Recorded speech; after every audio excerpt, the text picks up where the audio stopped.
All right, we're good. Okay, so we left off with the Pilgrims, and remember, they have a pretty rough go at it out of the gate, but things improved mainly due to Native American alliance with the Wampanoag, and this will inspire, as the years move forward, they become more prosperous. This will inspire a group that believes the same thing that they believe in, Congregationalists, to establish their own colony not far from Plymouth, just to the north. And this group is the Puritans, or the Congregationalists. All right? They're pretty wealthy. So they form their own joint stock company, the Massachusetts Bay Company, and they get their land grant from Charles I. Why not James? What's going on with him? The first. Yeah, he's dead. Okay? This is his son. Ironically, the son that the Puritans are going to go after, and will have his head locked off heading into the English Civil War. So they drop a charter. They elect this governor who's a lawyer and a preacher by the name of John Winthrop, and this guy leads the colony in some sort of fashion, either as governor or deputy governor, for a 19-year period. This is mind-blowing. This is the most well-equipped colonial venture up to this point. 11 ships, 1,000 people, livestock. They are the most well-supplied group of settlers to come to the British colonies. I mean, you think about Jamestown, 144 settlers. Mayflower and the Pilgrims, 102. 11 ships and 1,000.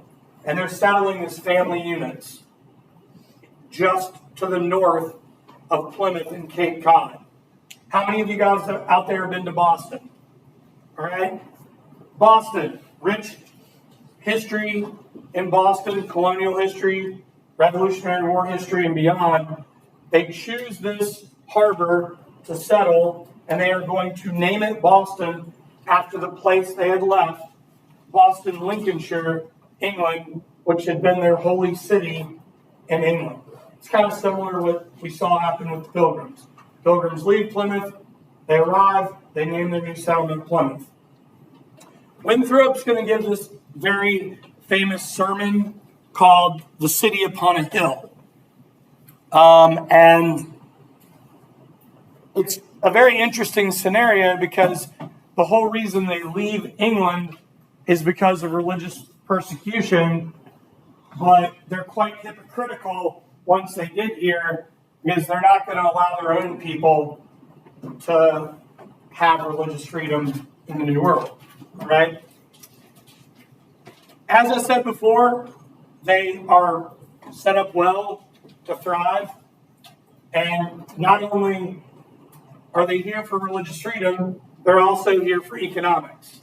And they are going to establish a very profitable enterprise through fur trade, timber and lumber, even rum production, which comes a little bit later, but it's a bit ironic since they were big on the consumption of alcohol. They were big on making money off of it.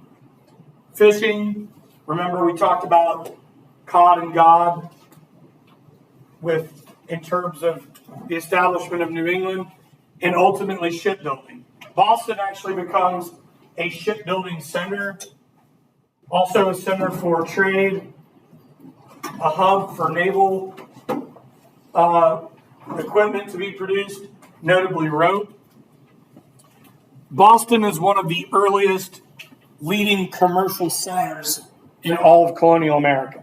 It's going to thrive and just get bigger and bigger and bigger. And if you haven't had the chance to go to Boston, you should visit at some point. It's pretty amazing. It's a good city. Am I moving too quick? You guys good?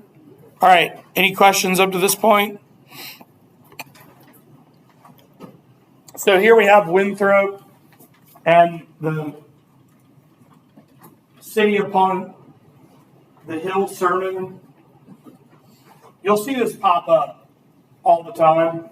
Like if you take an American lit class, the City Upon a Hill sermon often shows up in an early American lit course. All right. So, building the Massachusetts Bay Colony. Soon after the colony was established, Winthrop and the church leaders basically say the only way that you can vote in the colony is if you're a member of the church, you're white, you're male, you're 21 or over. Okay? That's the bottom line. And they are the ones to determine who receives membership in the church. Right? Remember, we talked about the whole visible sainthood thing. Non-church going men and all women had no right to vote here. All right? See you, buddy.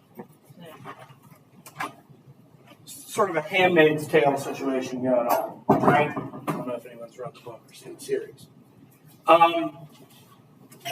Ironically, Winthrop, though he uses the principles of democracy here, he is not a fan of democracy, because what this really is, guys, is a theocracy, right? It's basically the church governing the people. Clearly, Winthrop can't make himself king, but he and his crew that run the colony have the ability to say, we are the only ones that will determine who has the right to vote, who runs for political office, and who establishes law and order. So it's kind of crazy because only like 2/5 of the male population were involved in the political process, and all of those people were leading members of the church. So this is going to create a lot of division moving forward, because these religious leaders wielded all the power and influence in the Massachusetts Bay Colony and in the settlement of Boston. This will also lead to the establishment of Harvard. Harvard is going to be established right outside of Boston. Does anybody know the name of the town that Harvard is in? Do you know that little town outside of Boston? Has anybody visited Harvard before? It's called Cambridge. The reason they named it Cambridge is because most of the people that were preachers in the colony and founded the college had been educated at Cambridge in England. It's named for a benefactor, its largest benefactor, John Harvard, and all of these religious leaders were instrumental in its establishment because the whole goal of the college was to educate the clergy. In fact, nearly all of your colonial colleges, with the exception of just a couple, all of them had a religious, established religious background to it. So for this one, it's Puritan Congregationalists to educate the clergy.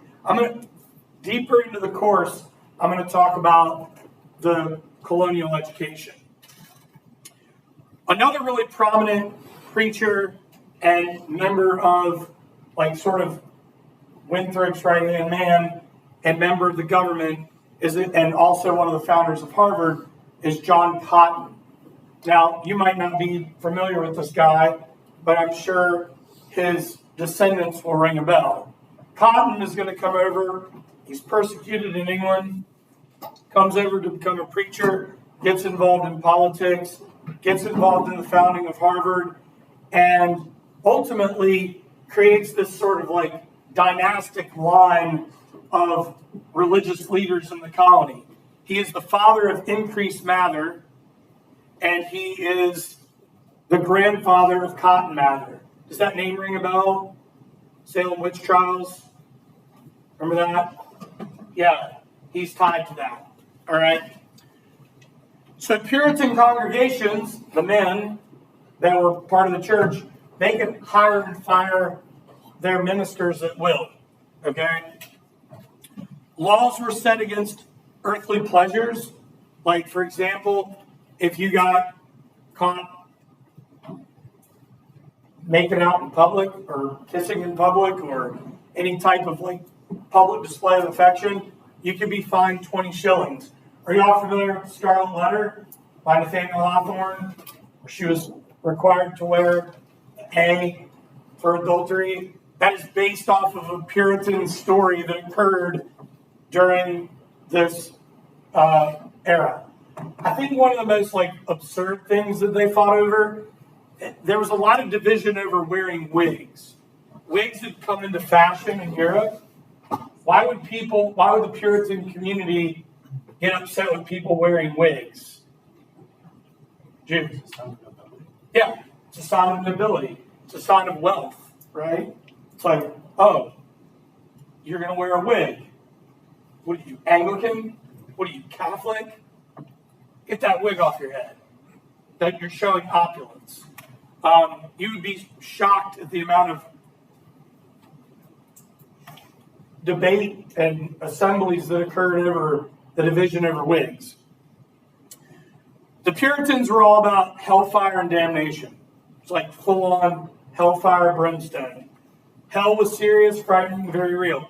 One of the most best-selling pamphlets in colonial America was Michael Wigglesworth. How great is that name? Michael Wigglesworth. Michael Wigglesworth's The Day of Doom. Written in 1662, published in the colonies, sold one copy for every 20 people in New England, which is pretty amazing considering the literacy rate in colonial America is pretty low. But if you're looking at it in segments of these different colonial societies, the literacy rate among Puritans is pretty high because what are they using to teach their kids to learn to read and write? The Bible, right? This actually becomes a bestseller. It's just this poetic description of Revelation, Judgment Day. So another thing that I think we should point out, or I'm going to ask you here, what does this also mean that we have in Boston now? It's made its way over from Europe. If we can be publishing this book, we got a printing press, okay? And the printing press, nice job all over the place. We got a printing press, and printing presses are going to spread throughout the colonies. So on the left, we have John Cotton. In the center here, we have John Winthrop. And on the right, we have The Day of Doom by Michael Wigglesworth. All right. Pretty good stuff. Okay, so questions up to this point? Is everybody good? All right.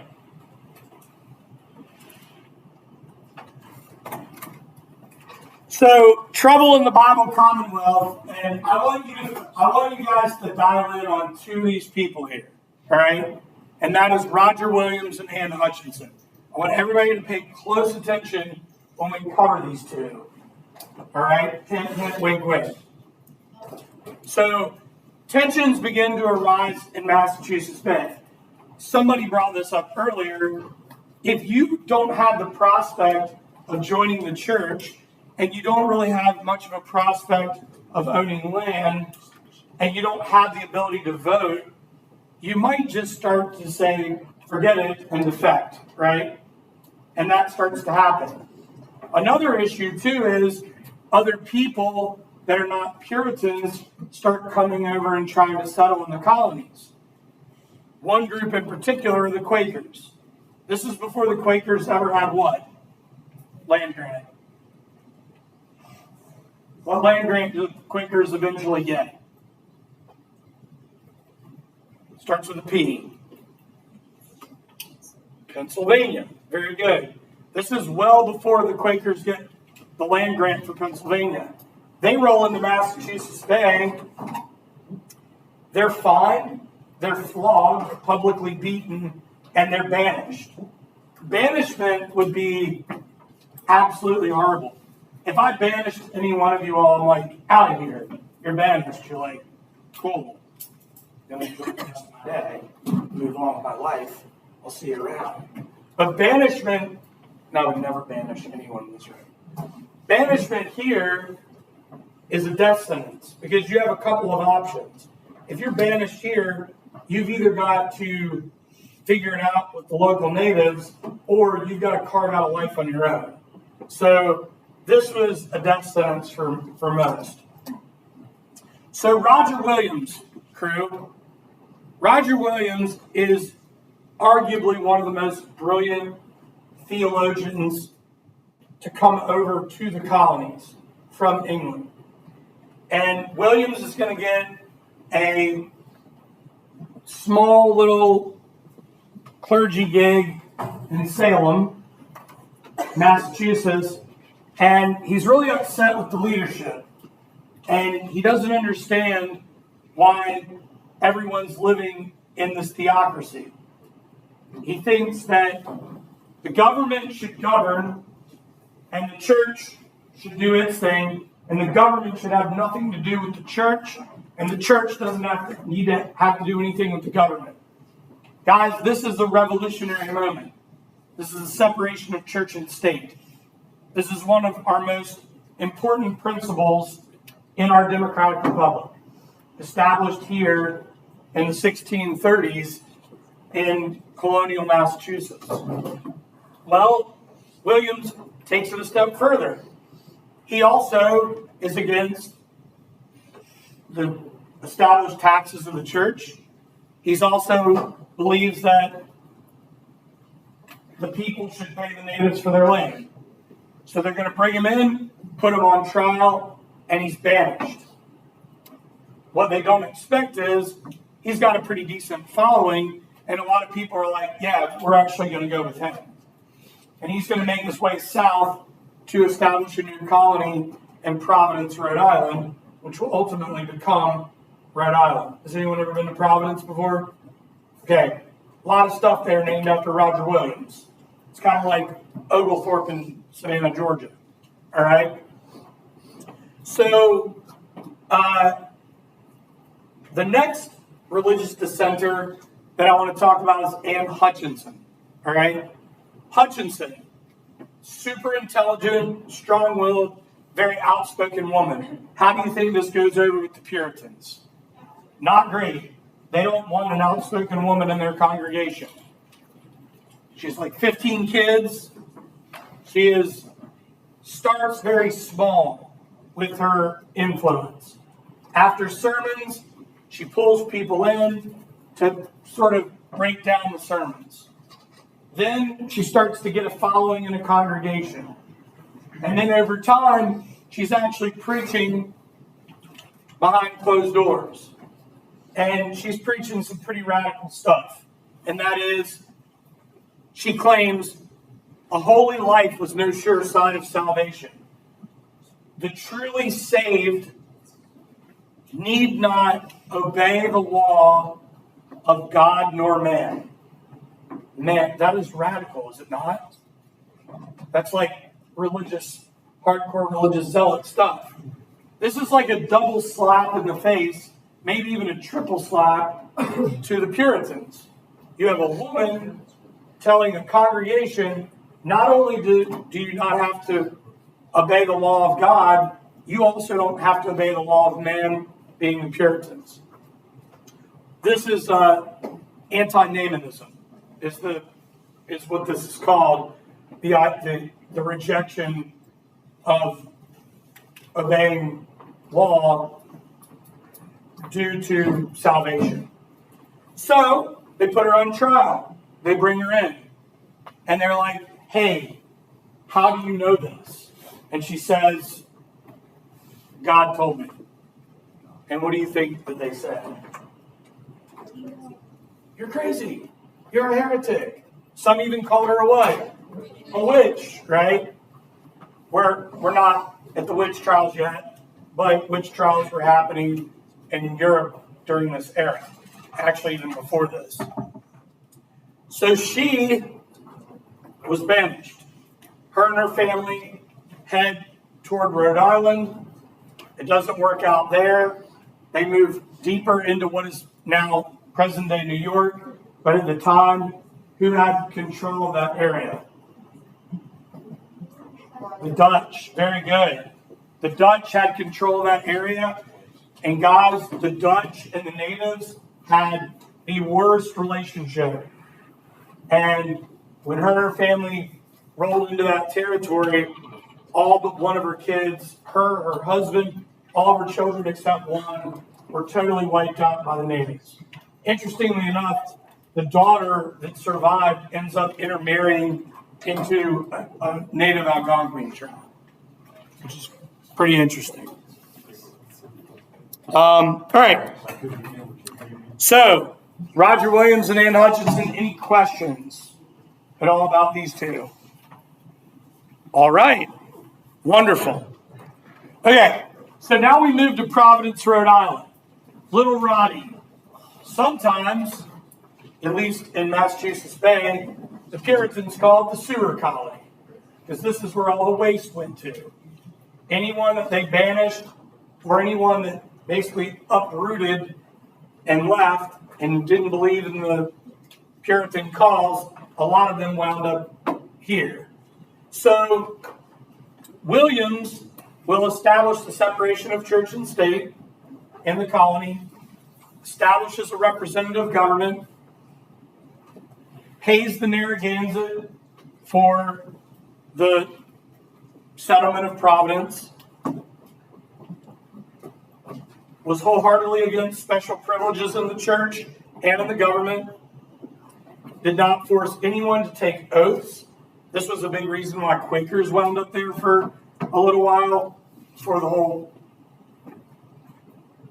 Pennsylvania grant, because Quakers refused to take oaths.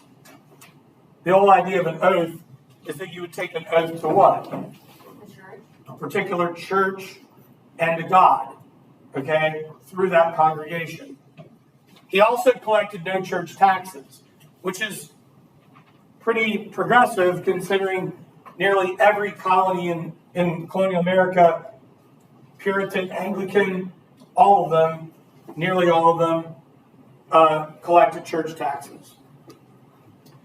Early relations with the Narragansett were good, but guys, Roger Williams has muddied the water a bit, right? Because, as we already know, the Pilgrims have an alliance with the Wampanoag. Williams has now established an alliance with the Narragansett. I think that is something to consider when we talk about the complexity of the relation between the English and the natives. There's so much more to just, it's not this, okay, all Native Americans, even in the Algonquin tribe, get along, because they certainly don't. It's like I've said before, can't look at this as if it's a monolith. So this is a great example of how certain English groups end up siding with one tribe or the next, and then they get themselves in sort of a difficult situation. Where things really break down is when we move into the Pequot War and King Philip's War, which we're going to deal with in the next part of the lesson. That's where we're going to start our next day. All right. Williams secured a royal charter in 1644. As you can imagine, the Puritans were absolutely furious about this.